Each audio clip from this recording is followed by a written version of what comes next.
So next, number 8. Now, this is really important. I'm a business person. At the end of the day, I want to make money, and that's what this is all about. So as this number point 8 is all about how you can protect your income. And I actually believe that white label agents should be, and we know that some aren't, but they should be there to protect your income. So they should be making sure you're charging. They should be making sure they're collecting the money and chasing that money in for you. They should be not negotiating down the fees or letting people off, which all comes to the accounting and the reporting and stuff like that. It's really important to do that. And in fact, they should even be, double checking, quadruple checking on what you've charged the front end as well. So there's so many different things that a white label company can do for you, but it's about income protection, because I believe if I'm going to outsource my back end, it should be cost neutral. It should actually, I should get back more than I'm getting in. And what we've seen a lot of is I'm sorry, I was going to say something that, well, okay, I'll say it anyway.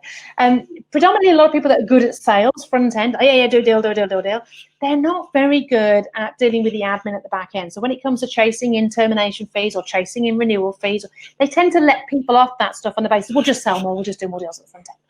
And this is where white label kicks in, because if you've got a team of people absolutely focusing on collecting your money in and getting your money in, this is where you start to make money, and it should increase your revenue rather than reduce it. So Dawn, just talk to me a little bit about that. What would somebody expect from a white label company in this regard?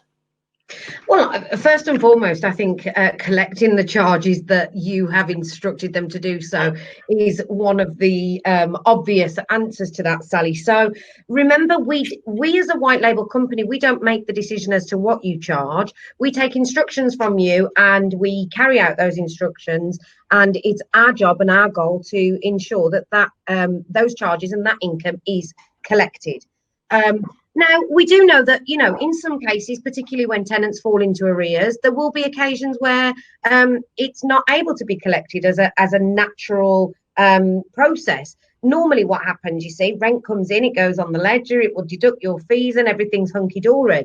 But the key here is, what about when the rent doesn't come in? How do you ensure that you get your fees? Now, it will depend on your terms of business and what you're allowed to do. But that's where your white label company should be coming into play and making sure that they are collecting the charges that you've instructed them to do so.